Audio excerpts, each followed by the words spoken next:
And then we have our next panel now, which is on digital economy, regulatory challenge and opportunities. And may I please request Professor Manaswini Bhalla from IIM Bangalore, who's going to moderate this panel. And we have Kriti Trehan from Data and Company, Law and Policy Advisors. We have Dr. Sarayu Natrajan from APTI. And we also have Rakesh Maheshwari ji, who is currently an independent consultant, but he had been in Ministry of Electronics and IT, and he has played a significant role in the data privacy regulation we have and other cybersecurity regulations we've had in the country. And with that, I hand it over to Professor Bhalla. Over to you. A very good morning to all of you. Can you hear me? Can you hear me okay? Very nice to see everybody here on a national holiday, using it productively. I didn't expect such a active and, full classroom setup here. Congratulations to the organizers for organizing for the 9th time. Is that right? Wonderful, and I hope that you guys continue to do so in future. All right, so we'll begin, and as a disclaimer, I sit here as an economist. And not necessarily as an internet and a person who has expertise in internet and other related stuff. So I'm happy to look at it from an economist, and I'm more going to be a receiver, a consumer of the conversation, like many of you. So welcome all of you, and I'm going to broadly kind of begin the conversation by asking you all if you could speak for a few minutes about what you think. How has the landscape of digital economy kind of changed over the past few years? What are the basic challenges that you face? Okay, so broadly we will start. It can take about 2 minutes, and then we'll deep dive into the regulatory challenges, looking at broad issues. So we're not going to get into deeper questions, but we will leave it open, and then about after 35 minutes, we'll leave the stage open for everybody to talk. So first question to everybody as an opening remarks, how do you think has the digital landscape changed over the period of time? Maybe Dr. Maheshwari, you could start. Yeah. So good morning, and thank you very much, madam, for initiating such a wonderful question. Good morning to all of you. I am Rakesh Maheshwari. I had been heading cyber law, cyber security, data governance, 69A blocking, women and child safety in Ministry of Electronics and IT, and had been instrumental particularly in publishing of IT intermediary guidelines and digital media ethics code rules of 2021, which have subsequently been amended in 2022 and 23 as well. Why I talked about this is because the cyber laws in India, the cyber space in India is governed by practically one act. I mean, as far as the horizontal act is concerned, which is about the IT Act as of date. The DPDP Act has not become operational. And therefore, it is the IT Act which does talk of all the facilitating activities, which does talk of facilitating activities in terms of bringing electronic records at par with the physical records, electronic signature at par with the digital, the physical signatures. It talks of various cyber contraventions, cyber crimes, intermediary liabilities, cyber security functions, blocking, interception, surveillance, empanelment of forensics labs. So having done this, therefore, it does talk of the whole of digital economy, though per se the whole act does not ever mention the word internet. Having said so, where are we? Because that's precisely the question. I'll not say where were we, but where are we? Today we are maybe around 90 crore people who have got internet access, and this is not just about giving an access, it's also about more and more penetration happening that means more and more data being consumed over a period of time. Today we have somewhere around 15 to 20 GB of data consumption per month. We have, in terms of users, maybe almost everybody who has got a smartphone. Today we have got around 80 crore smartphones. Maybe almost everybody who has been on a smartphone has got a WhatsApp. And therefore, such apps, everybody, not everybody, but then many of us will have access to YouTube, may have accounts on Facebook. Instagram is very popular in younger generation. TikTok is not allowed. Number of apps which are there on particularly on the two platforms are also very high.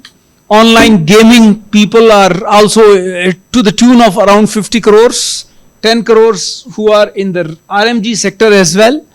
So per se, from user perspective, lot of things, at least access to the internet and access to whatever applications are. From the government perspective and from the government industry perspective, lot of DPI, lot of applications which are meant for talking to the governance, to the government, G2C services and G2B services are available, and the infrastructure to conduct that. Particularly what we say is the digital public infrastructure, be it in terms of Aadhaar, be it in terms of Jandan accounts, and of course the mobile, which is also available to most of the people. I'll not say all the people, but then definitely 50 crore accounts, 56 crore probably accounts are there. And then as far as Aadhaar is concerned, almost every adult in India has got an Aadhaar today. And to that extent, of course, we also have a strong fintech, I'll say, ecosystem, UPI system, UPI based payments. To that extent, we have a flourishing digital economy as of today. Thank you. That's wonderful. Thank you for painting the landscape so wonderfully. Maybe, Kriti, you could focus a little bit more on the challenges that we face in future, or you could also address and talk about how we have come so far. Thank you. I'm going to try and pick up from where Dr. Maheshwari left off. And I've got my trusty notebook here because I'm going to struggle with numbers otherwise. So let's first talk about why is digital economy even a question for us to be discussing today. Dr. Maheshwari talked a little bit about internet subscription numbers. We had the previous panel that discussed this as well. Did you know we've got upwards of 940 million internet subscribers in the country at this time? Just for context, globally there are about 9 billion internet subscribers. So that's about 10% of the entire internet subscription market around the world that comes only from India. On a daily basis, India sees about 8 to 10 petabytes of data being used. I didn't even know petabytes was a thing. It's apparently 1,000 terabytes and roughly translates into 20 million tall filing cabinets and 500 billion pages of standard text. That's a lot of data being consumed on a regular basis, on a literally a daily basis. Dr. Maheshwari also talked a little bit about payments, and I think digital payments is really the backbone of a lot of the concerns around digital economy, a lot of conversation around digital economy. India saw in just 2024 so far about 164 billion digital payments being made. The transaction value was roughly about 265 million. It's expected to touch around 600 million in the next 4 or 5 years. 75% of all of these transactions is actually UPI-based transactions. So it's not surprising when all of this kind of leads into the larger USD 5 trillion digital economy number that we've been discussing in India for us to hit by the end of this decade. And with that context, the fact that just for the Digital India mission in India, the government's allocated upwards of 15,000 crore rupees, it's again not surprising. With all of these numbers me having gone through them finally. I think it's fair to say that the digital economy is a critical part of the backbone of our economic growth overarching. And so from a concern standpoint, I think as we think about the digital economy over the next couple of years, a decade or so, there's going to be three crucial components of considerations. One will be around business and business growth. The second will be around consumer protection, consumer interest. And the third, of course, will be around growth for the nation at large. And within these three heads, I anticipate conversations around everything from, of course, innovation and economic growth associated with it, but also crucially, consumer education, consumer dispute redressal and dispute resolution in an effective manner, the safety and seamlessness of operating on the internet, of being part of the digital ecosystem, and then of course ensuring that India is a global hub for digital growth, not just growth for India and digital products and services for India, but also for the rest of the world, because along with becoming an international hub, we also kind of envisage soft power that comes along with that for the nation, including, of course, actual real power. So I think these are broadly going to be the heads of discussions and topics.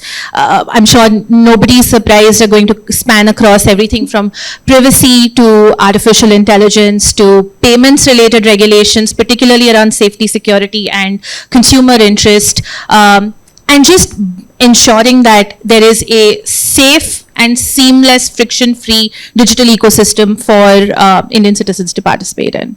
Fantastic. I think that kind of paves the path towards our conversation broadly that we will have, hopefully, as we proceed. So maybe, Dr. Saray, you could mention what is your opinion of how the digital economy and digital, ecosystem has evolved over the past few years, and especially where do you see us going in forward?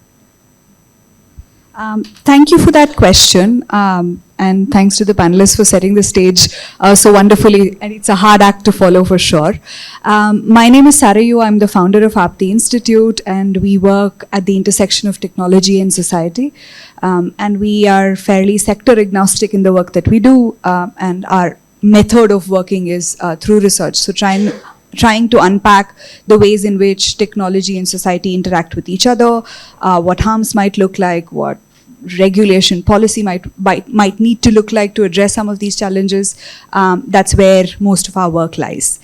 I'd like to leave you with three thoughts, much like the panelists before me, even to think about the ways in which we might begin to think about the opportunities and challenges in regulating the digital economy, so to speak.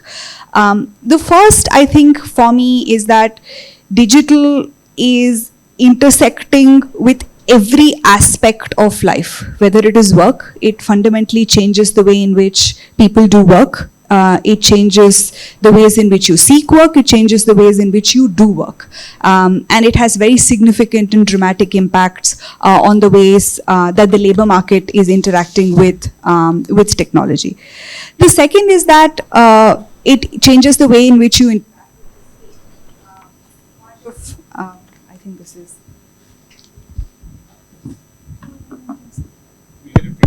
It's here. okay. Right, okay. Okay. Is this better? Yeah, okay. The second is that it changes very much the ways in which you interact with the government or the state, which is with the implementation of programs such as Jan Dhan Aadhaar, the availability of digital payments, the nature or the character of the social welfare system has changed. It has also changed in very many ways, the ways in which ordinary citizen make claims of the state. So if you want to apply for something, you want to get something, all of that is now digital. So the ways in which the state sees you has also changed. The last, of course, is it has fundamentally... Hello? Yes. The ways in which we interact with each other, whether it is in the relationships we form, the ways we talk to each other, the ways we communicate to each other. So there are fundamental shifts that digital technology, along with the communication ability that the internet provides, has brought about. So paying attention to the digital economy, one, of course, from the from the scale of it is relevant, but it's also bringing about very significant shifts in the ways we interact with various entities in our lives. One framing that I've seen is Samaj, Sarkar and Bazaar. This is from the ways in which the Rohini Nilikani Philanthropies, for example, views different aspects of human life. I find that very instructive in thinking about our relationships with technology. So it's changing Samaj, it's changing Sarkar, it's changing Bazaar, and we need to pay attention. I think the second, and this is a peculiar construct which results, I think, in the digital economy, is that the margins of who gets hurt are very, very different or idiosyncratic. The elderly, for example, are a very vulnerable population. Privilege in some ways does not insulate people from being vulnerable to the harms of the internet, which it typically does, one would argue, in other domains. So, paying attention to the margins of harm in technology, who gets hurt more, how do they get hurt, what remediation do they have, that is another reason for us to pay deep attention to the digital economy. The third, I'm also compelled by my notes, so if I don't have it, I'm rarely able to speak. But the last, of course, is I think that digital technology has certain characteristics that we need to pay attention to, I think, again. One is that it tends to see atomized individuals and not communities. So our political structures, social structures interact with communities of people. Very often, digitally mediated interactions are atomic. So you interact with a system, you make a claim, something happens to you. You are an individual on social media, you're wherever. So one is that it is atomic, atomized, if you would wish. The second is that they have the ability, in some technologies more than others, have the dramatic ability to reduce costs and frictions in ways that we have not seen before. And this is both social media in the ways that it enables communication quite significantly. There's no cost, additional marginal cost for the transmission of information, or it's infinitesimally small, first. Second, with the availability now of generative capabilities in some technologies, the ability to produce the information that is being transmitted is also reducing quite significantly. So here you have a situation where the traditional barriers of what you understood as limitations or boundaries in society don't exist anymore. And that's, to my mind, a third reason for us to pay attention. These could be viewed as challenges. These could be viewed as opportunities, because what they do is, with the dramatic reduction of costs, they provide the ability to democratize access. So people who were hitherto able to participate in very many economic activities now can with much ease. So some of our research, for example, on social commerce has shown that this is actually fairly distributed across different segments of the economy, etc. So again, I'll pause here, given that it was a 2-minute question, but I think we need to sit down, stand up, whatever it is, and pay attention to what the potential of the digital economy and meeting the internet holds. I'll pause here. Thank you so much. Wonderful. Thank you so much. And I think there's no denying of the fact that the world that we used to live in 10 years back or 5 years back, that Dr. Maheshwari painted us and showed us where we were to where we've come, has completely changed. Digital economy is extremely important. It's absolutely, you cannot function without it. And I'm an example. At this point in time, I have lost my phone. It's taken a break from me. I cannot move. I cannot travel. I cannot pay. I'm dependent upon everybody right now.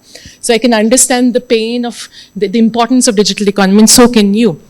And I think all of you have painted the importance and how it has, in many ways, brought about so many benefits also to the society. But at the same time, as the benefits increase, so do the other side, which is the deficit, the fact that there are threats to the fact that there are consumer rights are a threat, and moreover, monopolistic tendencies of companies also then kind of take a hike. Regulation, as I understand it as an economist, is supposed to have a balance, create a balance with respect to innovation, keep in trust the interest of consumers. So what do you think is the biggest challenge, Dr. Maheshwari, you can answer this question. What do you think is the biggest challenge that regulators face in this day and age when it comes to digital economy alone?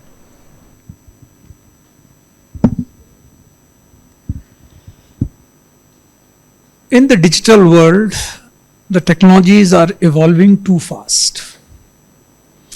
Maybe just about 2 years back,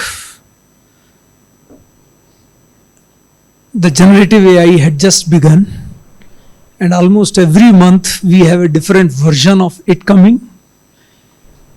The way it has evolved is tremendous, and the way, for example, our legislative system works, it practically took July 2017 to August 2023. How many years? 6 years. 6 years plus to enact a DPDP Act, a Personal Data Protection Act, the contours of which were already known. So it's not that, what we produce is something great.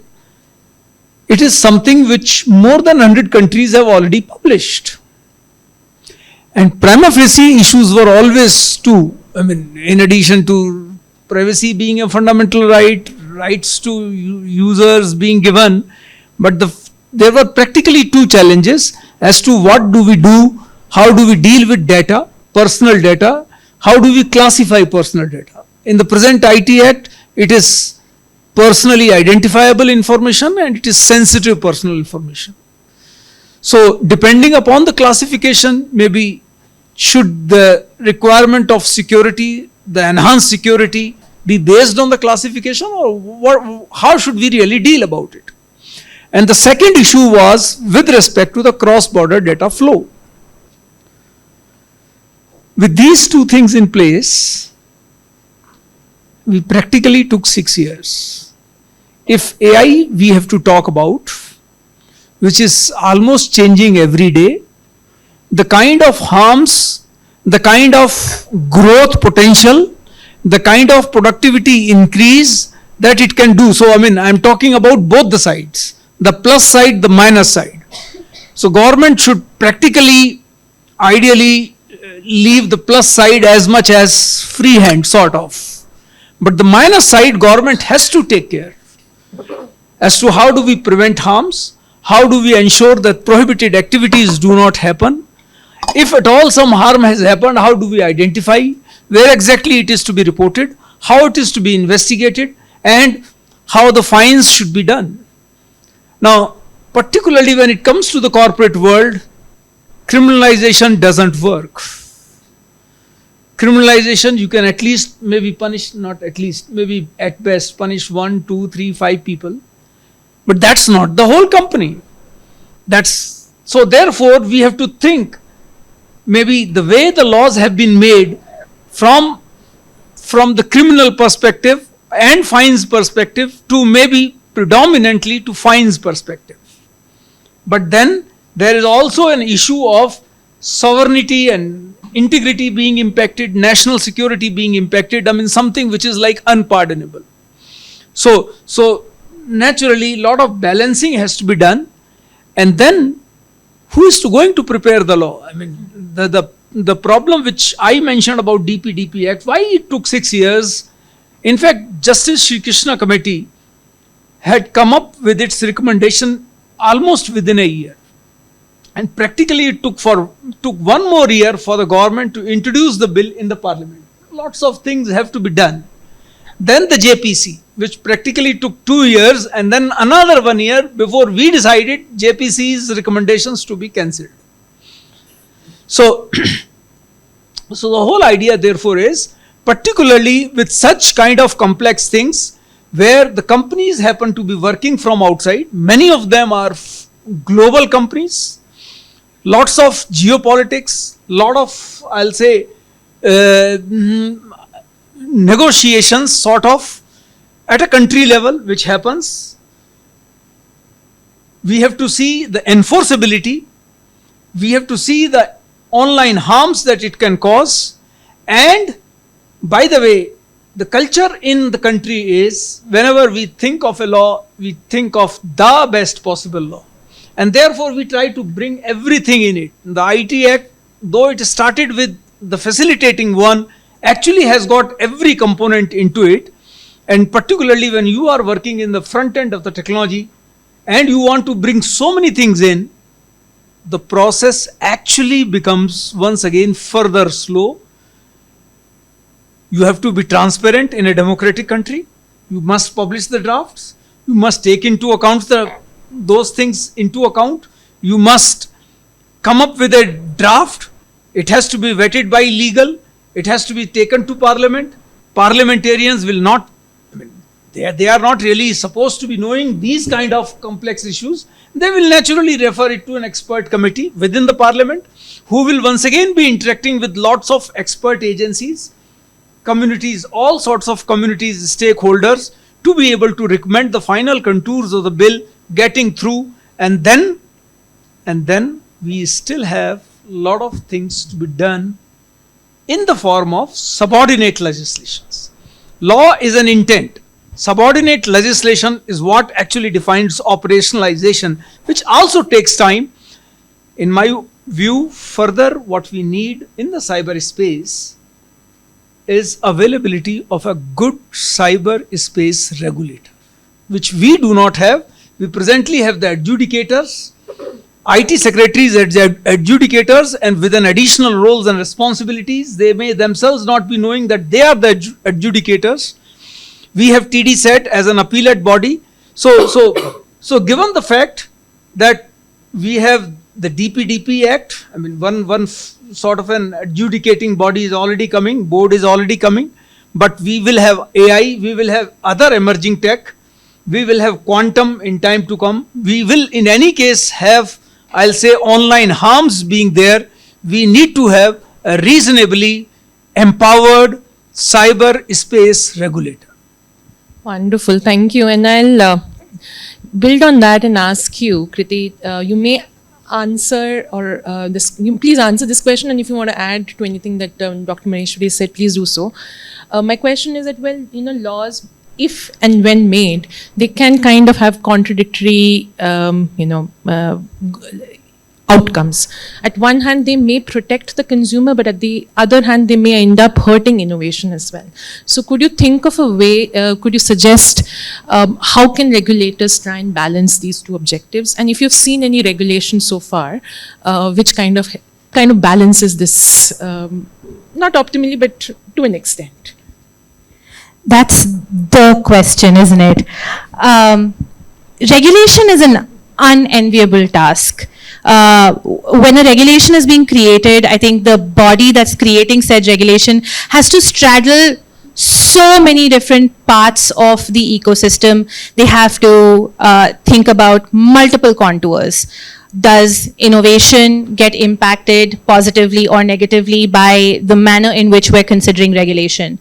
Does the regulation adequately protect consumers, individuals, vulnerable sections of the society, but also businesses, but also other stakeholders within the ecosystem, but also covers sort of the geopolitical challenges that occur on a regular basis?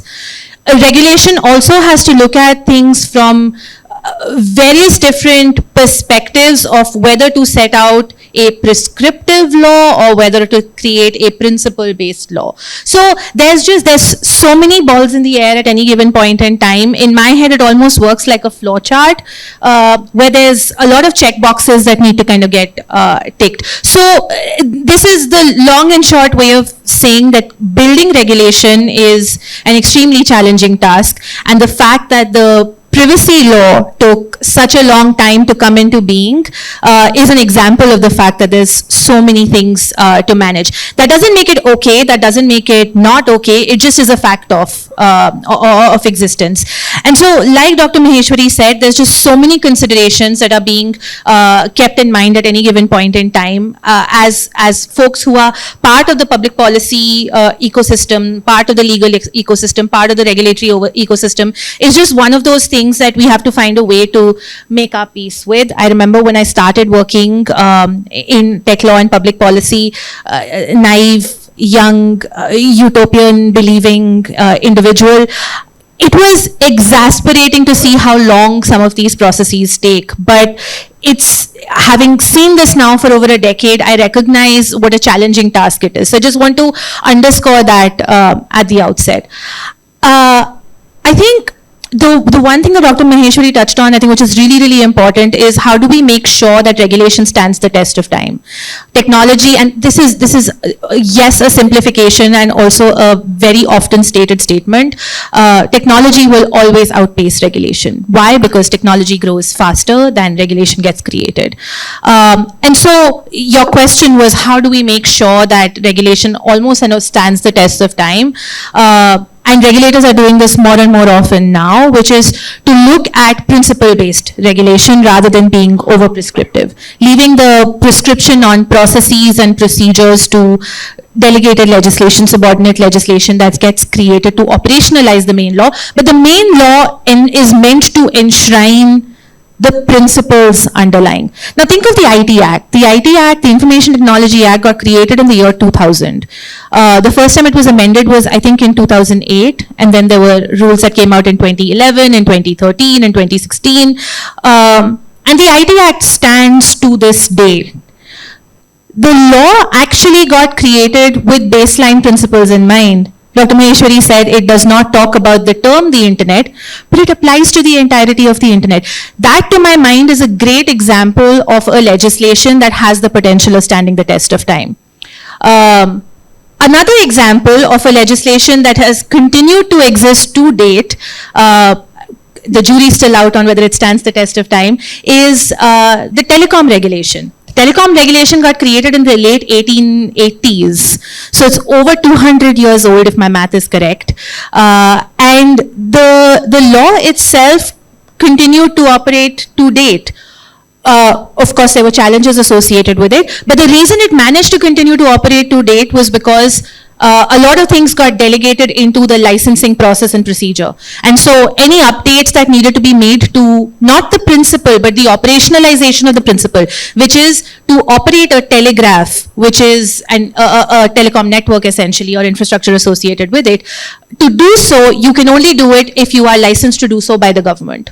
And the process of licensing, the contours of licensing, the terms of licensing were created by the regulatory authorities. So building a principle-based legislation that ultimately gets operationalized and updated as and when required, not in principle, but only in process and practice through delegated legislation, I think is a way to solve for this. Now, this is a very tough act to do.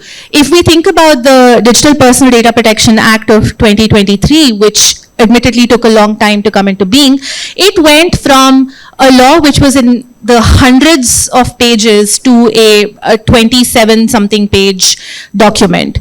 Why did it become that way? It's because a lot of the specifics got taken out of that law and it became very principle-based. So check box on that as a baseline. The question then is, what is a principle-based legislation? It's a law that's meant to set out the broad contours. So it's a law that provides definitions of specific issues. It can be broad definitions, it can be technology agnostic definitions, but it provides definitions, it provides the principles of what the law is. So whether it's principles like data minimization, transparency, adequacy, purpose limitation, storage limitation, basic principles of how privacy is to be maintained must be enshrined in the privacy law of a country. Check. The challenge comes in when certain aspects of the principle get delegated to subordinate legislation. Some examples are around concepts like consent managers, notions around data breach notifications. All of these are things that have been left to be prescribed by subordinate legislation eventually. By design, that creates a fair amount of ambiguity in the ecosystem, which is never a good place to operate from, because that ambiguity exists for businesses on how to build their products and services. That ambiguity exists for consumers because they're still not 100% sure of what their rights and their responsibilities are. And the ambiguity also exists for regulators or for adjudicators, because there isn't complete clarity on what is the principle on which this piece was left to be prescribed subsequently. So it's a challenging task. It's something that I believe the regulators have as at the top of their minds at this point in time. And I think as a community, it is our job to make sure that we support the process of consultation on regulation in the best possible manner, and make sure that we provide comments in a transparent, democratic manner on an ongoing basis. Fantastic. I think you've not only hit the nail, but I think brought to the forefront the humongous task of regulation in this fast changing digital space. But that's not the only challenge that we face as a society. Regulation, if not properly implemented, hurts the most vulnerable. And that's the question to you, Dr. Sarayu, is that, if we were to give you a wish, what is it, wand, a magic wand, to come up with a way in which you could create an ideal regulation, how would you try and what would it be so that the digital divide across people of different spectrums is reduced? And obviously the fact that digital economy is so important in this day and age. If you could show us or tell us how it actually hurts people who are the most vulnerable, since you work on this area very closely. Thank you for that. I think, again, very much like trying to frame regulation, balancing various interests, thinking about the most vulnerable in a very dynamic and changing space is most naturally a problem. I think, much as you're the economist, I'm the political scientist. My PhD is in political science. The notion of sovereignty, or what a state must do in the context of the digital economy, has been changing quite significantly.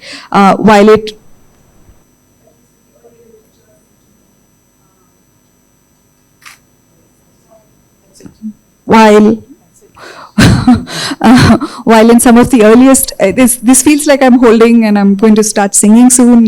That is not a capability I have. The early literature seems to posit sovereignty as the right or the characteristic of the nation to make its own laws. The digital world has sort of complicated that a little bit, added in dimensions not just of the ability of the state making its own laws or determining its course of how it will govern its citizens. It has also brought in contours of innovation. It has also brought in contours of individual rights. It has also brought in the notions of safety and security, all of which threaten the idea of sovereignty. So therein comes the origin story of how we need to think about protection, and the notion of balance is something that has to run through all of digital economy regulation. Now, if I had a magic wand, I would use it for entirely different purposes, but I think digital innovation must have a few things in order for it to think about the concerns of the most vulnerable. The first is, Kriti sort of said it best, the idea of principles-based regulation. But what are these principles is as much a subject of debate as the fact that they're principles-based regulation.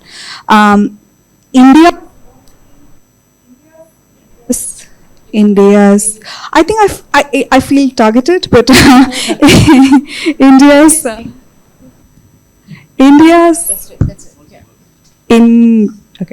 India's lawmaking needs to take into account. Sorry, I lost my train of thought. But the principles. What should these principles be? So India's lawmaking has to balance a huge amount of heterogeneity. Nor does India's lawmaking occur in a context abstracted from any notion or any articulation of some principles by which we govern ourselves. So we have the constitution, we have various sectoral laws, we have various laws even that can even govern the IT sector, which outline principles of what we can, cannot do, what harm looks like, who is protected, etc. So these laws provide a fair context within which, or a fair set of boundary conditions within which we have to operate. So the question of marginalized, question of who gets affected, how they are harmed, are bounded by these. It's not like you can imagine something different. There is, while there are idiosyncrasies in the way that the digital economy affects harm, it is not exceptional, or nor is it entirely new or novel. I might have overstated my earlier position on this. The second part is that the process also needs to be inclusive. So while principles and delegated legislation can be very effective, there is enough research and evidence that demonstrates that people, communities that often bear the costs of harm are not represented in the policy making process, nor in the principle governance, the determination of the principles that will govern, nor in the ways in which they are enacted at the ground. It's definitely me. Nor in the ways in which they're enacted on the ground. So, therefore, I think maybe I should just do, if you can hear me at the back, I think. No, you should use the mic. You're recording, okay. So, so in the event that we are thinking about the principles, thinking about the process by which these principles are made, which is, are adequate numbers of stakeholders consulted? Are they consulted in ways in which they can actually participate in the process?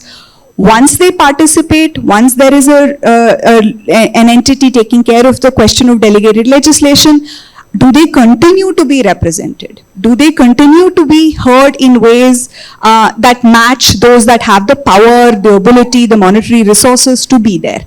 That, I think, is the trickier question to solve. It is one that takes enormous amounts of work, because and this is, of course, complicated by the fact that we are in a diverse, heterogeneous, unequal, very varying society. And therefore, for it to be a principle to consult, to include in the deliberations upfront, should be as much a part of the principles as the principles themselves.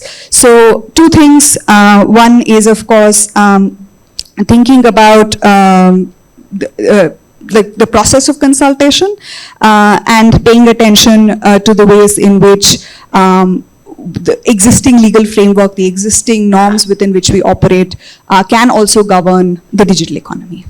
Wonderful, thank you. And I think we are just about hitting time where we should open the floor for questions. But just before we do that, I thought of a question, and we'll keep it completely short, which is that, look, when we think about regulation, we think, okay, now it's the government's job to do it. All right, so it's not for me to think about it. So here we have, I can see all young, most of us young and future of the country. What one-liner for the youth of the country on how they can influence effective regulation of, digital economy? One-liner, because we want to open it up to the floor for the questions. See, the users have right to be heard. Users have right to give feedback. And there are enough of mechanism available in the government to take feedback, give feedback back. Okay, so I believe, at least in Indian system, at government level, at maybe beyond government levels also, in fact, even through judiciary, means and ways of feedback are possible. I'd go one step beyond. Just as the right to vote is also a duty to vote, I'd say the right to be heard and provide the government with transparent thoughts on consultation processes also extends as a duty to do so. So you have the right to share your thoughts and processes, your thoughts and insights. You have a duty to do so as well, because all of us, like I think Sarius talked about it quite a bit, we've got this beautiful diversity in the country, which means there's so many perspectives for anything and everything. And we'd be doing ourselves a disservice and our communities a disservice if we didn't go proactively out there and share our thoughts and comments. Before you lose the mic. One-liner share something of what we should do to ensure that we have effective regulation. I think, resonate both, and I wish I'd been given the mic first, so I would have said participate. But I think about communities. So how can people, who else is in the same situation? What does it mean for people to come together? So while there is a participative process, there is a duty to participate. Who participates? How do you find those communities of aligned individuals with whom you can make these asks, make these claims of the policy making process? So yeah. Great. So we're just in time, and we will open up the floor for questions. There are so many of them. It's fantastic, and I'm not going to choose. Okay. Yeah, I am Sagar. So my question is for Rakesh sir. So when it comes to AI powered business solutions, so most of the businesses just have an API call to ChatGPT or Gemini. So basically they have a better idea of how our businesses are running. So as a government, how do you think we should govern this space? Thank you. Next one. Of course, we should, but whether it is the right time or not is the issue.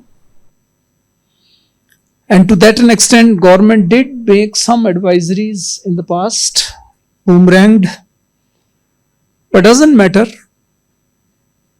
In my view, of course, I will be talking a bit more in our third session today. I'm going to be there with you for quite some time.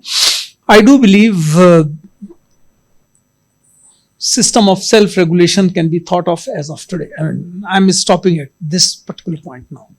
Good morning. One of the key things which the Data Protection Act does is that it omits Section 43A of the IT Act. So, while there are penalties for the data fiduciaries for a data breach, my only question is that now what remedy does the data principal have for in case his or her or their data is being breached? While answering the question on the same, the minister did say that the breach will continue to exist as a tort remedy under negligence. However, is that an adequate remedy? Does everybody need to approach the court, or can we expect something in the rules regarding that? That's all. Next.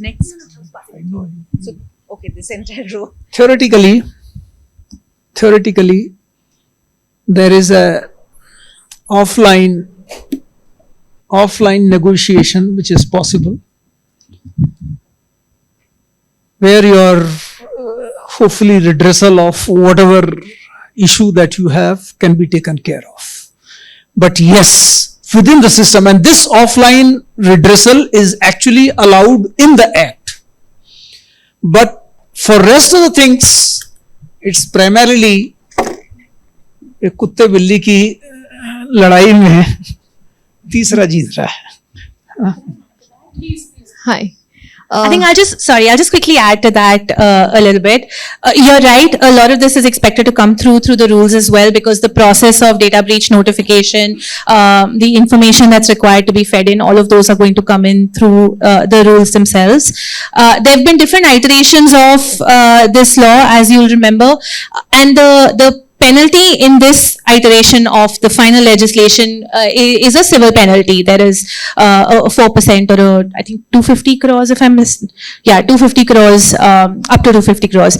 The Data Protection Board, when it adjudicates upon some of these things, is expected to take decisions depending on the nature and circumstances of the breach itself. Now, around the world, what actually gets done is when there is adjudication on a data breach related issue, typically the fine that gets allocated to the breaching entity is this block of fine, and in some instances some of it flows down to affected individuals, in some instances it does not flow down to affected individuals. The law does not account for this reparation of sorts to flow down to individuals, and at this point in time it doesn't deny it either. So we can expect some more clarity to come through the rules themselves. And aside from the Data Protection Board, of course, like you mentioned rightly as well, there's always going to be a remedy in the courts. although it is a much more strenuous process. And so how many folks will actually end up opting for that is a bit of a question mark, but that's probably a discussion for another day. So, my first, hi, this is Dr. Vada Mone, and I'm an academician. So, my question is, how does India's digital literacy gap amplify the threats of deepfake, especially in the democratic process, and what are the strategies that we are planning to help? My second question is, there have been instances when very big influencers like some Alabadia's YouTuber account got hacked and everything got deleted. So what are the digital literacy steps taken for the small influencers who are really dependent economically on such kind of activities? And two more quick questions: that how are we trying to regulate or how are we trying to integrate academic expertise into research and regulatory framework, especially with respect to lawmaking and consultation?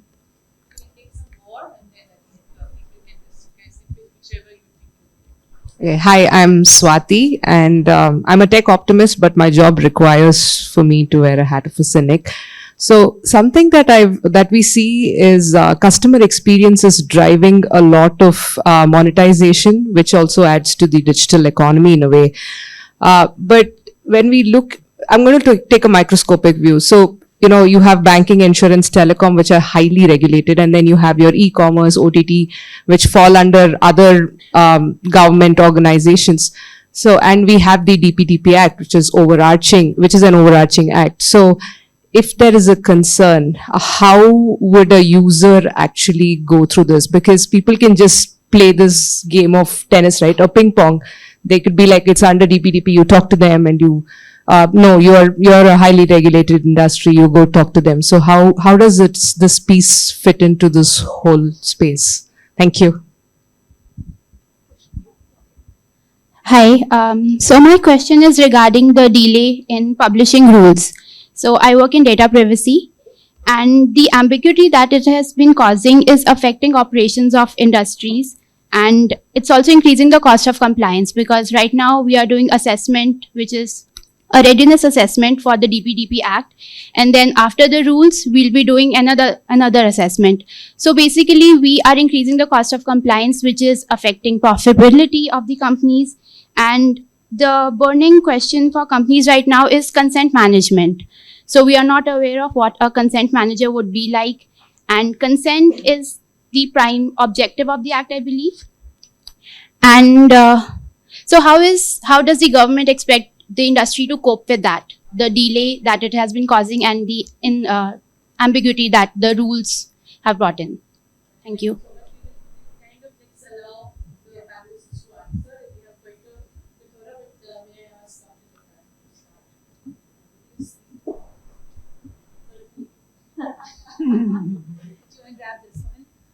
I can try the. Yeah, now this will work. This will work. This should work? Yes. Oh, lovely. So I can try to answer the questions around the digital literacy and content creation specifically, and I'll hand the harder questions to both of you, or at least from my perspective. See, the question of literacy, I think, to my mind, is a problem that has to be tackled from multiple lenses. Digital literacy is not the lack of digital or media literacy is not a peculiar problem to India, nor is it more preponderant in any group of people. Very many kinds of people experience the inability to understand how to assess veracity, for example, of the information, or whether it's problematic or can cause harm, etc. What is definitely distributed along some social parameters that researchers recognize is the ability to see grievance redressal. So in the there were those messages around child kidnapping and some harms that were going around, I think in 2021 or so, or 22. And some research showed that those messages had the deepest impacts in communities that did not have access to social systems in the place that they were in. So migrant communities, for example, because they were afraid to go to the police, or they were sort of concerned about being able to articulate themselves, there was a challenge there. And to my mind, there is something odd that deepfakes does that is different from other content, but some of these fundamental truths don't change. So for us to think about media literacy, I think the potential solution is to not think of it as a unidimensional problem, but one that has social roots and requires multiple actors to come together. That includes, and as a researcher, I find it very difficult to just put the onus on the community themselves, but sometimes some work has to be done at the individual level, at the community level. Civil society organizations can play a significant role here, particularly in the ways, to inform their groups, their communities of the challenges. State action is, to my mind, a bit difficult. It's a bit murky. But a few things or a few principles around, for example, spreading awareness, enhancing the information sphere with better, more accurate, verified information, supporting organizations that do this work, could all be mechanisms, and they've been tried out in various contexts, some with mixed results, to make the information sphere better. Now, the content creators, I think there's a bit of a difficulty, because the content creators are like, to frame it in the work debate, which, there's a lot of literature, a lot of backing on, how do you understand work? But is content creation work? Has been a very tricky thing to do, and communities are debating whether it has to be seen as work. If do you frame it as labor? What is the exchange between labor and capital, which is a fundamental question that you would need to answer in the case of work. It's a little difficult to understand. Meanwhile, I think the protections that you would think of in navigating the digital sphere in general, which is greater awareness from within the community side, for regulator, the state more broadly, to play a role in disseminating information, as well as some kind of safeguarding from the side of businesses themselves. Now, this is much trickier to achieve. I think would be mechanisms to think about in this domain. Maybe it is my own standpoint of seeing or trying to frame this as work versus not work, and that I think would answer a few questions around what kind of protections you can have flowing from your work. Is it a safety concern? Is it a health concern? Is it your ability to function productively? Or should we see it as entrepreneurship? And that gives a different set of a different framework within which to evaluate this. But I hope I at least gave you some parameters to think about. On the academics in the debate, I think that's the difficult question that I'll pass on. Unfortunately, I'm being nudged that we should kind of call it a close. 10 minutes. We'll eat up in your tea break. So you'll have a 20. Or alternatively. Yes. No. You 10 minutes. We'll eat into their tea break. Do you have a preference on which question you want to cover, Dr. Maheshwari? Sure. All right. So I think I'll try picking up the ping pong in regulation question, if that's useful.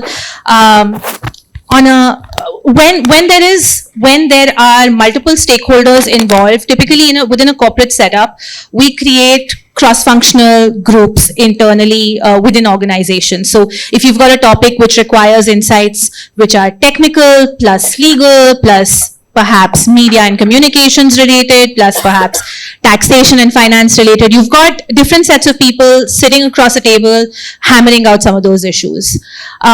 There is a parallel to this that of course exists in India today, but I'm always reminded of the 1990s British comedy show, which was Yes Minister and Yes Prime Minister.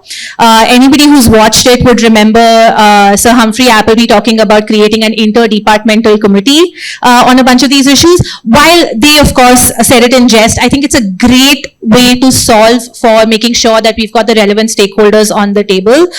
You are right, in heavily regulated sectors where there already exist individual regulators, you typically just go to them as the one-stop shop to solve for any concerns you have.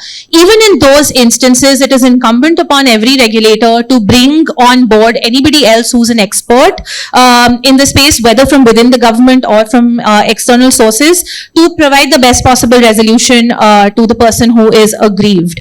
And so it is incumbent upon government stakeholders to ensure that they all come to the table when there are these situations, because it's very easy for an individual to be thrown in the Musaddi Lal way of office, be thrown from point to point.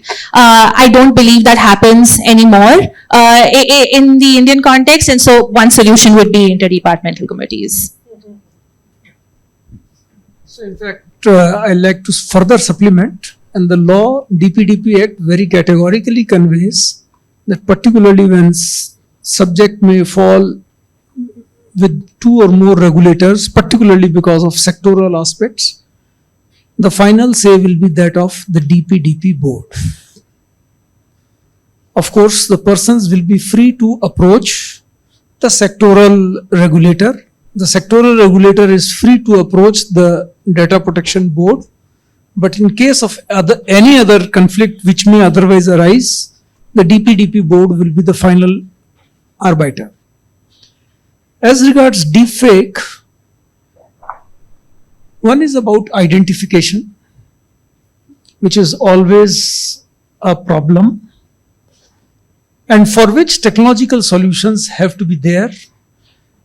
In fact, attempts have been made to, by regulation, by self-regulation, to maybe at least on the platforms where the tools of the platform have been used, that you try to label it.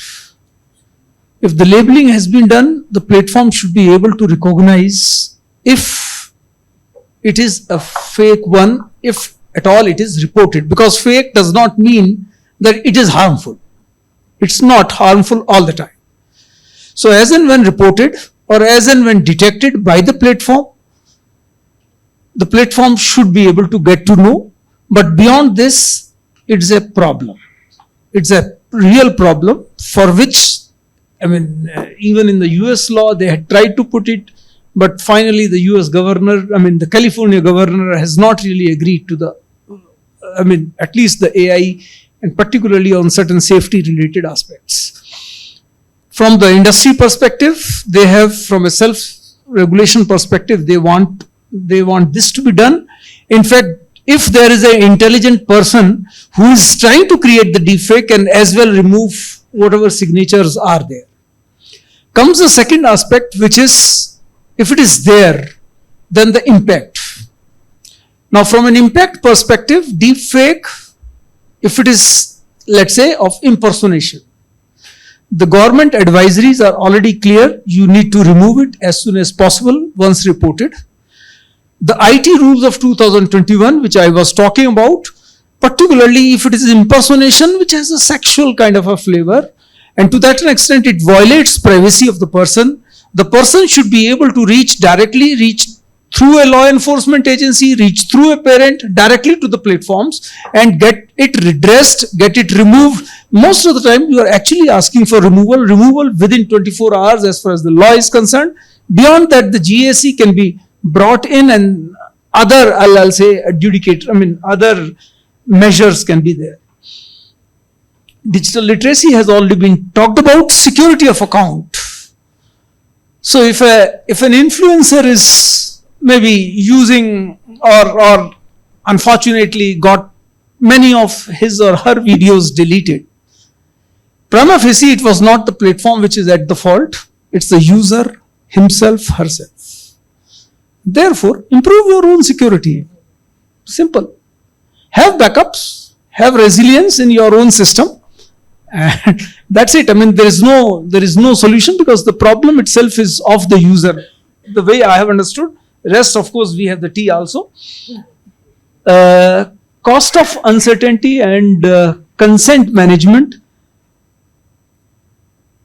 See, the more the law continues to be vague and the implementation guidelines have not really come up, I realize, I mean, after having left the government, I realize it's actually a goldmine for the policy people, the law people, because they survive, they thrive on uncertainties. It's actually the companies which suffer.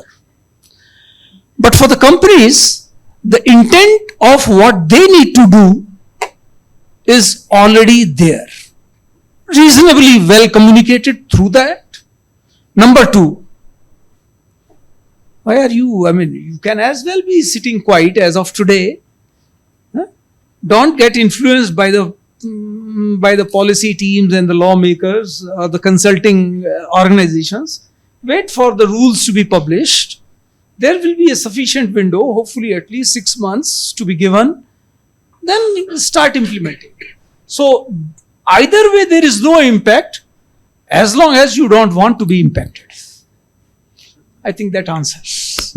And right. hopefully Want to it take the answers questions? almost everybody. No, I think Okay. we'll pause now and take the questions at tea. I think that will probably have a more free flowing conversation. I thank the panelists as well as all the members here. As a third party viewer, as a consumer primarily of digital economy, I see how humongous this task is.